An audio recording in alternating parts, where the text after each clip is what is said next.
Mani Padme Hum, Om Mani Padme Hum. Eu vi mamãe Oxum na cachoeira, sentada na beira do rio. Eu vi mamãe Oxum na cachoeira. Paz e de amor cósmicos, meus queridos irmãos de caminhada. Eu sou Flávio Salazar Melquisedeque e mais uma vez tenho essa permissão de estar aqui reunido com vocês em mais um Momento Quântico. Bem-vindo então ao nosso programa, você querido telespectador que está nos sintonizando pela primeira vez, e gostaríamos de explicar que o nosso programa chama Momento Quântico porque nós trazemos para a visão da física quântica os acontecimentos, as experiências, as intempéries que nós vivenciamos no dia a dia da matéria e tentamos explicar através da mecânica quântica e da física quântica. Então, hoje nós vamos dar continuidade ao tema que viemos estudando nos dois últimos programas, que é a origem da raça humana, a história da humanidade, e pelo menos desde que nós conseguimos rastrear através de indícios arqueológicos e das comunicações interdimensionais, interplanetárias e espirituais. Então, meu querido irmão que está sintonizando agora o nosso programa Momento Quântico, hoje é o terceiro episódio de uma série de episódios especiais dedicadas a entender o que aconteceu em Atlântida e como esses acontecimentos influenciaram e influenciam a nossa sociedade, a nossa consciência e o nosso padrão vibracional até os dias de hoje. Para sabermos para onde vamos, precisamos saber aonde estivemos e somar isso com a nossa posição no presente. Essa conclusão foi tirada observando as sequências numéricas sagradas, conhecidas como a razão dourada e a sequência de Fibonacci, que nada mais é do que a forma humana de tentar atingir a matemática divina. Então, observando esses padrões da criação, nós conseguimos estabelecer algumas ideias, alguns conceitos e chegar a algumas conclusões. Por que observando esses padrões da criação? Porque na criação tudo é uma representação holográfica. Então, o que está no macro está no micro. Tudo que está em cima está abaixo e tudo que está à direita também está à esquerda. Então, quando nós observamos muitas vezes o micro, nós podemos trazer esses conceitos e aplicar no macro, entendendo a sua dinâmica, o seu fluxo energético, seja ele expansor ou retrativo, e a partir daí entender quem nós somos, de onde viemos, para onde vamos e o que nós podemos fazer para otimizar a nossa permanência aqui nesse lindo planeta Terra, compartilhando a consciência do Espírito Gaia. Então, a origem da humanidade, ela pode ser rastreada até o período da Lemúria e posteriormente Atlântida, que é onde o foco desse nosso estudo está. A nossa atenção está para a queda do povo Atlante, o seu declínio consciencial e como isso afeta a nossa forma de perceber a realidade. Então, é muito importante que essas teorias formem uma pintura, vamos dizer assim, na sua tela mental, e ao observar essa pintura maravilhosa, você possa identificar da onde nós viemos, o que nós experienciamos e estamos experienciando como sociedade, como raça humana, e quais são as alternativas para o nosso futuro, quais caminhos nós podemos escolher e de forma consciente, saudável e equilibrada. Por que consciente, saudável e equilibrada? Porque se nós somos centelhas divinas encarnadas, se nós somos Deus em ação, nós podemos fazer qualquer coisa, desde que arquemos com as consequências e assumamos a responsabilidade de co-criar conscientemente. Então, vamos brevemente recapitular a teoria da queda de Atlântida, vamos entender o que aconteceu depois da sua queda e quais são os efeitos remanescentes até hoje, e depois do vídeo nós vamos refletir um pouco, comentar sobre alguns conceitos e acredito que juntos possamos desvelar, tirar o véu da ilusão e realmente nos percebermos como os seres divinos que nós somos. Então, ao longo desse vídeo, muitos conceitos vão ser abordados. Eu vou chamar atenção para 3 desses conceitos que depois do vídeo nós vamos comentar.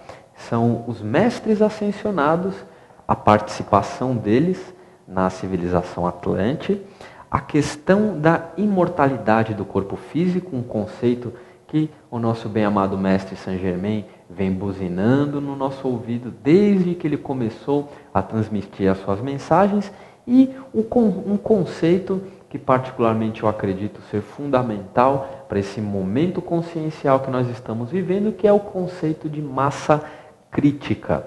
Então, vamos assistir agora o vídeo, dando seguimento à história da queda de Atlântida e da nossa consciência, e em instantes vamos refletir um pouco sobre essas questões que eu trouxe para vocês.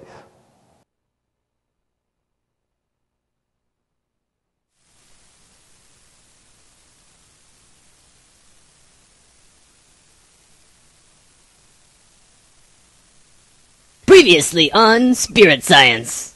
Recently, thousands of clay tablets were pulled out of a lost city thousands of years old. They described a new version of our history that is putting the pieces back into place. The Martian race was partially wiped out by a comet that struck the Earth nearly 16,000 years ago. In retaliation, they created another complex that would create a Merkaba in an attempt to take over the world. It failed, and the Merkaba grew unstable and began ripping open the dimensional levels. It was the biggest catastrophe the Earth has ever seen.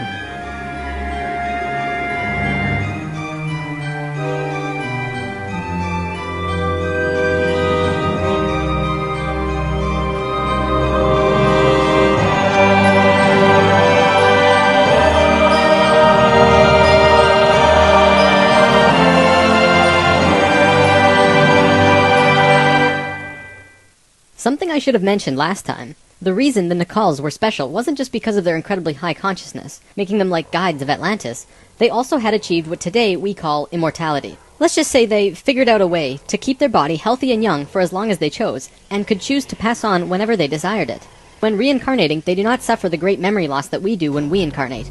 They did it through their expanded consciousness and tantric interdimensional sex meditations. This is how Thoth was a priest king of Atlantis for thousands of years, and stayed on Earth until 15 years ago when he gave all of his memories and understanding about sacred geometry to a man named Drunvalo Melchizedek. The Merkaba is formed out of 3 star tetrahedrons overlaid on top of each other. 2 of them are counter-rotating and the third is stationary. When the Merkaba is formed with the unity consciousness, it is formed internally with love. When it is formed externally through the Lucifer experiment, it does not have that love, and can become unstable very quickly. The Martians' attempt at controlling the world took place on one of the small islands in the west of Atlantis. This place today is known as the Bermuda Triangle. It's a triangle because the top of the stationary tetrahedron of the Merkaba is actually sticking out of the water there, which causes a huge electromagnetic imbalance in that area. Many planes and boats have reported to have gone missing there. They just vanished without a trace. The imbalance is multidimensional, and in many cases these ships and planes have been sucked into different dimensions, never to be seen again. That Merkaba is still there on the seafloor today, but from what I know, it's going to be corrected soon. The Nacals did their best to save Atlantis. They sent most of the lower dimensional beings back, at least as many as they could, and sealed up the dimensional tear. Despite this, the situation got really bad, really fast. All of the economic systems collapsed. Financial, social, and all concepts of how life ought to be completely broke down.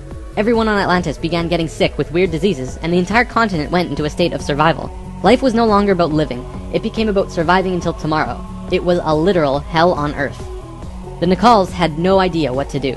They were children compared to the events that had been thrust upon them. So, they prayed. They prayed to the highest levels of conscious life in the universe, asking for help from anyone who could hear them. The problem was reviewed on many high levels of life, who I am drawing as the Justice League because the 11th and 12th dimensions are completely incomprehensible to us in our current state. What they told us was this: we were going to fall. We were going to hit rock bottom, level 1, the lowest place we possibly could be in the universe and still survive. Also, we were changing polarity. We were no longer a female species, so we were starting from square one as a male species. And finally, and this was the shocker, we would only have 13,000 years to return to Christ consciousness. Normally, it takes hundreds of thousands of years for a species to get to Christ consciousness. We had to do it in a fraction of the time. If we didn't, we would not survive. This has never happened before in the universe, ever. Thoth, who was the priest king of Atlantis at the time, learned that they would have to perform this experiment on themselves. They received instructions from the highest levels of life and they went on their way. Thoth proceeded with a being named Ra and Aragat, who were previous kings of Atlantis, and began the experiment. To understand what they did, we have to talk about consciousness grids. A planetary grid is an etheric crystalline structure that envelops the planet and holds the consciousness of any one species of life. This grid does have an electromagnetic component associated with the third dimension, but it also has a component for every dimension as well. These grids are geometric, of course, and science will eventually discover that there is a grid for every species in the world. Each of these grids have their own geometry and are unique. There's not another one like it, just as the species itself are unique. These grids give off light as well, and from space they can be seen as the source of the bluish glow around the Earth. What Thoth and friends had to do was create a synthetic Christ consciousness grid, allowing humans to ascend to Christ consciousness in a very short time. But first, let's talk about the science behind the grid. Perhaps you've heard of the 100th monkey experiment. Over a span of 30 years, scientists were researching a species of monkey called Macaca fuscata on an island in Japan. They were providing the monkeys with sweet potatoes by dropping them in the sand. The monkeys liked sweet potatoes, but they didn't like the sand and dirt so much. A few monkey children figured out that they could wash their sweet potatoes, and some of them taught the technique to their parents. Only a few of the adult monkeys did this though. This went on for some time, until one day, the monkeys who actually knew the technique hit critical mass. And bingo! The technique started spreading faster than it did before. Monkeys started learning it really easily, across all of the Japanese islands nearby, as well as on the mainland. They knew that there had to be something that wasn't yet understood about how a species is connected to itself. So, what did we do? We tried it on humans. A research team made a picture out of human faces. About 100 faces hidden within a single picture, but at first glance, you could only see about 6 or 7. They did several surveys with a few hundred people in Australia and said, alright, find the faces. Most people could only pick out 6, 7, 8, 9 or so, not many more. After that, the research team went to Britain and aired the picture on a closed cable BBC special that was shown only in England. They showed where all of the faces were, every last one. Half of the research team, which stayed in Australia, did the experiment again, with new subjects. And lo and behold, people were just naturally able to see more faces. After this experiment, they knew that something definitely connects us all, and the field of noetics is learning more about it daily. It's mass consciousness. In Lesson 11, I showed you the 3 levels of consciousness. Each of these levels have their own consciousness grids around the planet, and our second level grid is based on squares and triangles. Many governments of the world, especially the Russian and US governments, were studying our grids back in the 60s and probably earlier. When mapping out the grid on the planet, you find little military bases on many of the nodal points of the grid. There are tons of these bases way out in the middle of nowhere, like on little islands like Guam.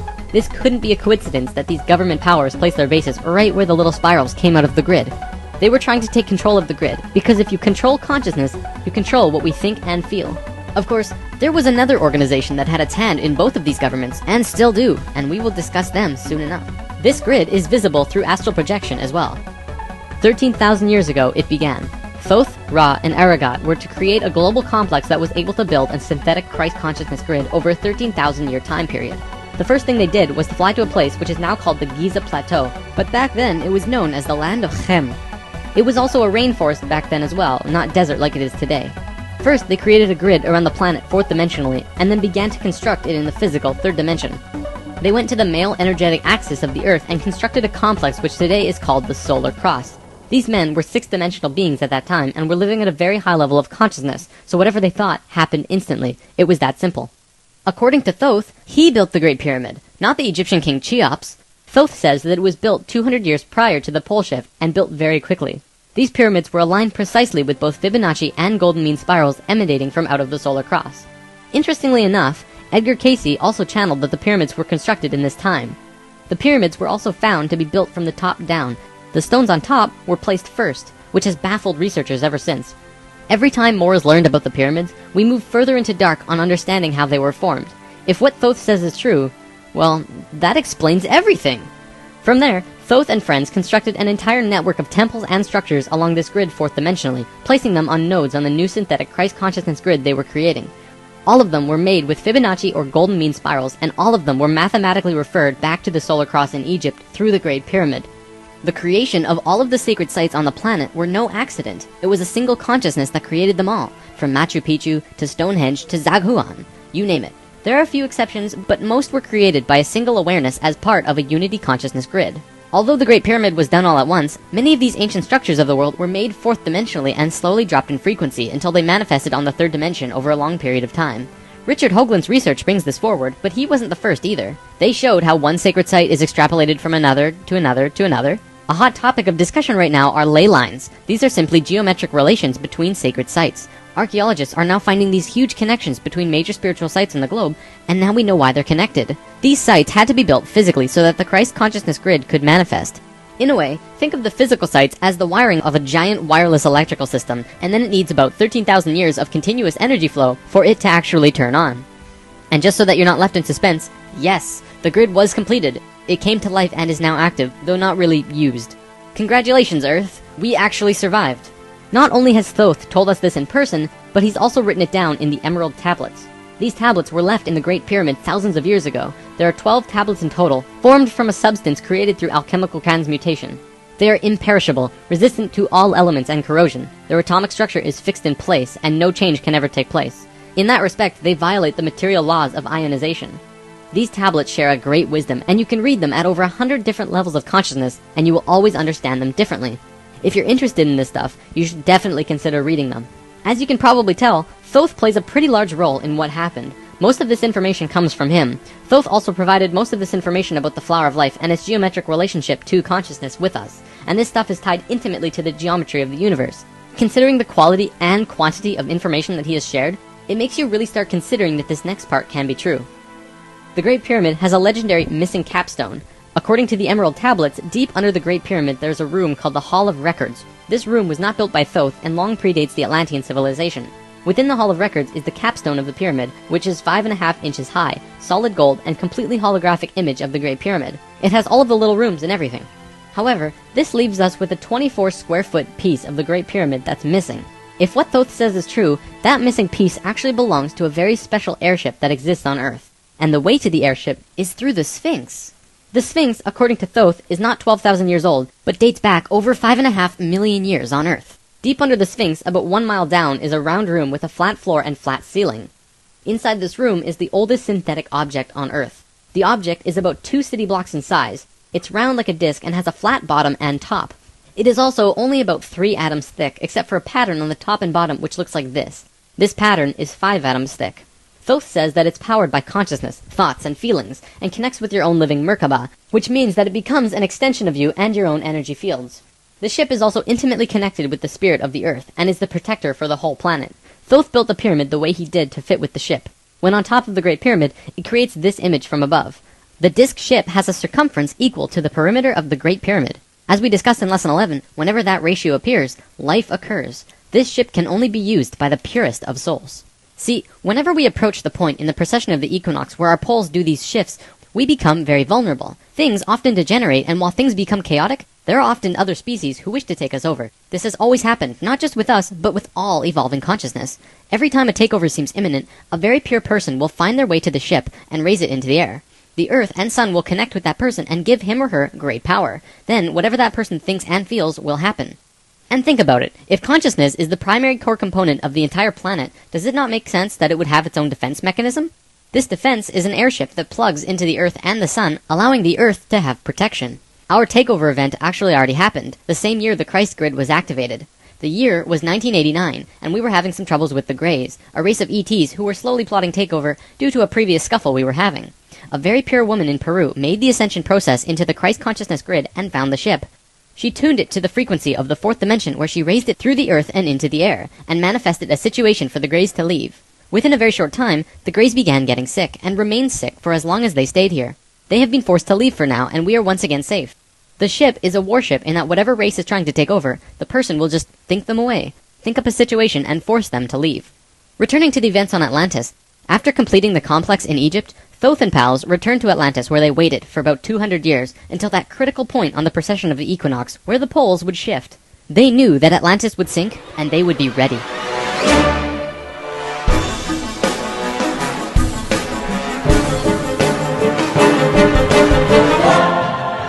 Então, meus queridos irmãos, estamos de volta. Espero que você tenha gostado desse vídeo, muitas informações, e vamos agora atentar para alguns pontos interessantes e tentar posicionar dentro dessa linha do tempo algumas consciências que nós temos um pouco mais de afinidade, estamos acostumados a trabalhar, muitas vezes até canalizar essas consciências.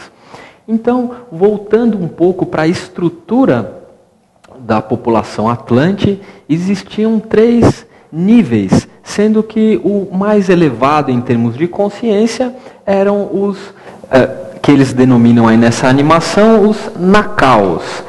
Eu gosto de chamá-los de altos sacerdotes atlantes. E muitas consciências que hoje atuam na grande fraternidade branca já estavam no seu estágio evolutivo no planeta Terra nessa época.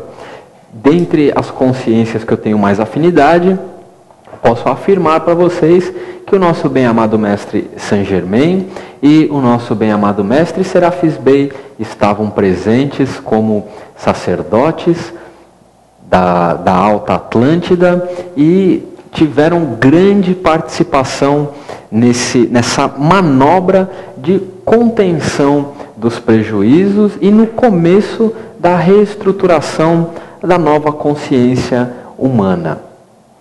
Então vocês puderam acompanhar que Atlântida passou por um momento bem complicado. Houve uma queda consciencial e muito do que havia sido aprendido, experienciado, foi perdido, entrou para o turbilhão do véu do esquecimento e começamos a nossa escalada lenta e gradativa. Vocês puderam observar que, comparado com outros orbes e outras raças, a raça humana ela teve um tempo de maturação, vamos dizer assim, bem menor do que as outras raças, os outros planetas. E nós tivemos que nos adequar a esse prazo, né, esse deadline cósmico, vamos dizer assim. E as grandes consciências atlantes daquela época sabiam que ia ser um grande desafio e eles tinham o conhecimento, eles tinham a tecnologia, e aí eu faço um parêntese, porque quando você está consciente, quando a sua centelha divina está em fase com o todo, toda a ciência que você pratica tem o fundo, tem o cunho, tem a interpretação espiritual. Então vai chegar um momento na nossa caminhada que a ciência e a espiritualidade vão se juntar como elas são de fato. Nós é que percebemos ela de uma outra forma. Então, os grandes sacerdotes atlantes sabiam isso, tinham essa percepção e utilizaram-se da ciência, dos seus conhecimentos científicos, para criar um ambiente mais favorável à expansão de consciência da humanidade. E a técnica que eles usaram foi de criar uma malha crística consciencial em volta do planeta. Essa malha crística ela foi criada colocando pontos energéticos específicos ao longo do planeta, utilizando uma técnica chamada de geomancia. E esses pontos energéticos, eles ainda estão ativos, pena que nós, no paradigma tridimensional, não podemos perceber o influxo e o fluxo energético que flui a partir desses pontos. Mas eles estão aí, eles estão funcionando e entender o seu funcionamento é de extrema importância para o nosso salto quântico consciencial como indivíduos e como a raça humana. Então, os nossos queridos mestres ascensionados já estavam presentes em Atlântida e já estavam nos ensinando técnicas, nos ensinando conceitos para que nós possamos otimizar a expressão da nossa centelha divina na criação. E uma das coisas que acontece quando você atinge um determinado grau de consciência é que você consegue literalmente manipular os seus elementos e os seus corpos, tanto sutis quanto os mais densos. E os Nakaos, os grandes sacerdotes atlantes, eles realmente eram imortais, ou seja, a substância física dos seus corpos não estava sujeita às leis de ionização, de oxidação, de acidificação. Então, hoje, por exemplo, nós sabemos que quando nós nascemos, o nosso corpo físico ele vem para o planeta completamente alcalino e à medida em que nós vamos envelhecendo, ele vai se acidificando. Os antigos sacerdotes atlantes tinham todo o conhecimento alquímico e espiritual para, através do mantenimento energético dos corpos sutis, impedisse que isso acontecesse. E é isso que o nosso bem-amado Mestre Saint Germain vem nos ensinando através das iniciações do fogo violeta, através das suas mensagens canalizadas, que o nosso corpo não precisa perecer. O nosso corpo ele pode sim ser eterno. Isso depende do nosso grau de consciência. E aí eu vou pintar um exemplo para vocês. Nas épocas atlantes, quando uma pessoa ela identificava a necessidade de mudar o seu padrão holográfico, mudar o seu estado holográfico, passar de uma dimensão para outra, ela o fazia através de uma cerimônia ritualística, onde você entrava, literalmente você caminhava dentro do fogo violeta com o seu corpo físico e ele era não desintegrado, mas a sua frequência era elevada e você passava a existir em outras dimensões. Você mudava o seu estado holográfico. E aí eu convido vocês a fazerem uma reflexão. Se no nosso grau de consciência nós tivéssemos esse entendimento, esse conhecimento e essa liberdade, vocês acham que as pessoas ainda ligadas aos prazeres materiais, vocês acham que elas iriam conscientemente adentrar no fogo violeta e fazer essa passagem multidimensional, vamos dizer assim? Ou ela iria continuar vivenciando os prazeres da carne, sabendo que com os conhecimentos alquímicos o corpo não iria adoecer, não iria envelhecer, não iria ter sequelas? Então, percebem como o sistema, quando eu digo sistema, eu digo a criação, ele se autorregula, ele é completamente coerente. Então, nós precisamos retomar a nossa consciência para podermos acessar de forma divina essas práticas, esses conhecimentos que vão ser de extrema importância na nossa caminhada evolutiva. Então fica aí, meu querido irmão, um convite à sua reflexão. O que é a passagem para os outros planos? O que é o desencarne? Nada mais é do que uma mudança do seu estado holográfico. Pensem nisso, deixem essa informação reverberar dentro de vocês e eu espero que seja o primeiro passo para uma mudança aí na forma com que vocês percebam a relação espírito e corpo. Muito bem? E um outro item que precisa ser entendido é a questão da massa crítica. E o que a massa crítica tem a ver com essa grade consciencial feita, que está ativa aí ao redor do planeta? Então, no vídeo, mostrou um experimento que foi feito com macacos e eles perceberam que quando um número X dos macacos de uma determinada ilha assumia um comportamento, os macacos das outras ilhas próximas aprendiam esse comportamento sem ter contato com os indivíduos das ilhas separadas. Então, o que isso nos leva a crer? Que existe sim um inconsciente coletivo, que tudo que nós pensamos, sentimos e experienciamos Isso é armazenado num grande HD cósmico universal e através de arquétipos, essas informações podem ser acessadas por qualquer um.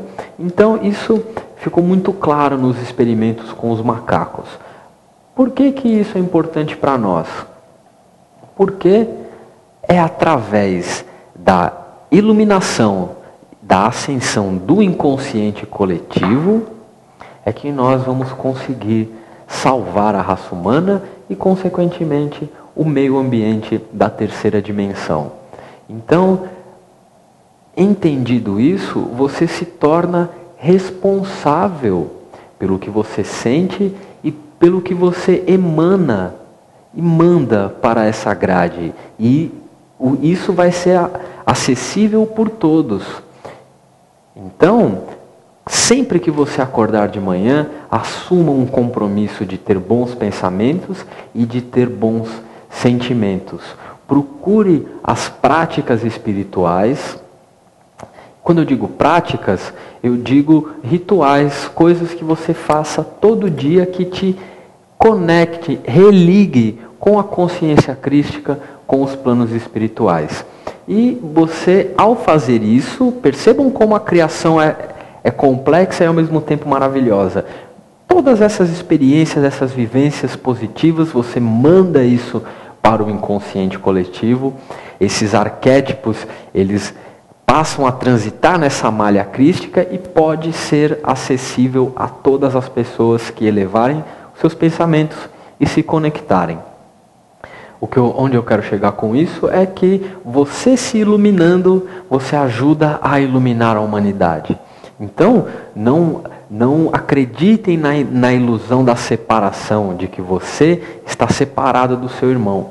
O seu pensamento positivo afeta, sim, todas as pessoas que estão ligadas ao inconsciente coletivo, e nós temos a obrigação de nos iluminarmos, de elevarmos a nossa frequência e, consequentemente, espalharmos isso para o todo. Então, meus irmãos, emanem pensamentos positivos, coisas positivas, que essas formas de pensamento positivadas e alguns arquétipos vão transitar nessas linhas de energia e vão ser acessíveis a todos. Essas linhas de energia são muito importantes porque é através dela que a informação transita, e não é à toa que sempre que essas linhas se cruzam, existe uma construção sagrada, existe um templo sagrado, existe um local ritualístico sagrado. Tendo dito isso, eu vou, antes de encerrar o programa de hoje, vou passar uma breve apresentação de PowerPoint, mostrando um estudo sobre as pirâmides, os seus posicionamentos, a sua simbologia e como não só as pirâmides, mas todas as construções são importantes para manter essa grade ativa e através dela nós conseguirmos acender o inconsciente coletivo da humanidade e, consequentemente, o planeta Terra. Então, meus queridos irmãos, fiquem aí com a apresentação sobre as pirâmides e construções sagradas. Eu sou Flávio Salazar Melquisedeque, esse foi mais um Momento Quântico e aguardo você na próxima semana aqui na TV Pax para continuarmos estudando, percebendo a realidade quântica por trás das mistificações e das ilusões que nos são transmitidas. Mais uma vez, muito obrigado pela permissão que vocês nos dão de entrar nas suas casas e nos seus locais de trabalho e espero vocês semana que vem com mais um Momento Quântico. Namastê.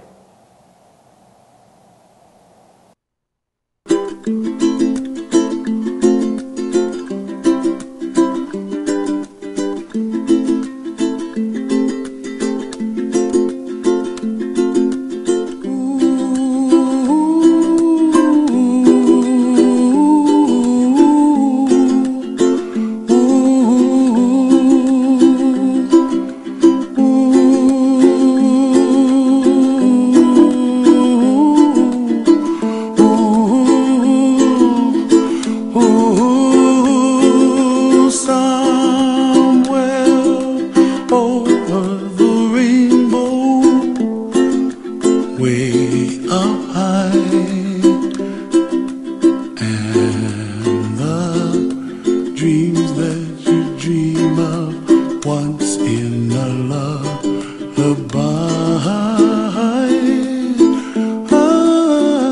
Oh, somewhere over the rainbow, bluebirds fly, and the dreams that you dream of, dreams really do come true.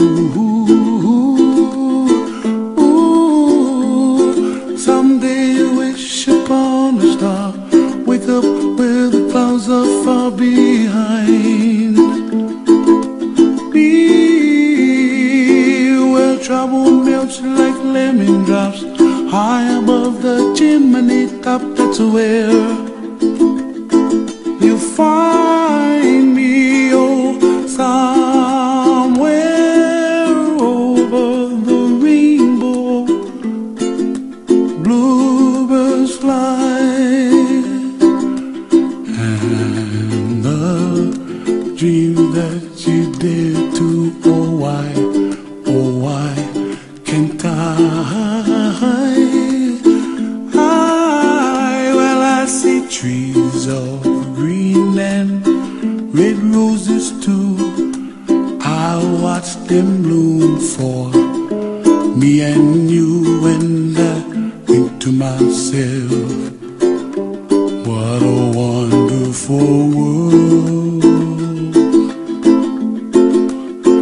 Well, I see skies of blue and I see clouds of white and the brightness of day. I like the dark and I think to myself, what a wonderful world. The colors of the rainbow, so pretty in the sky, are also on the faces of people passing by. I see friends shaking hands, singing, how do you do? They really say, I love you. I hear babies cry and I watch them go.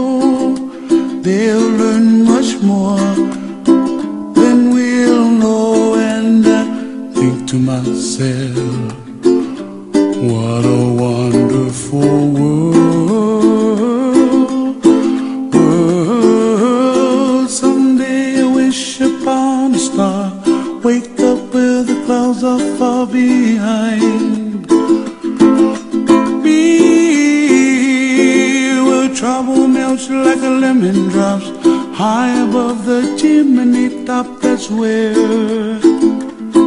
you find me. Oh, somewhere over the rainbow, way up high, and the dream that you dare to, why, oh why can't I?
way up high, and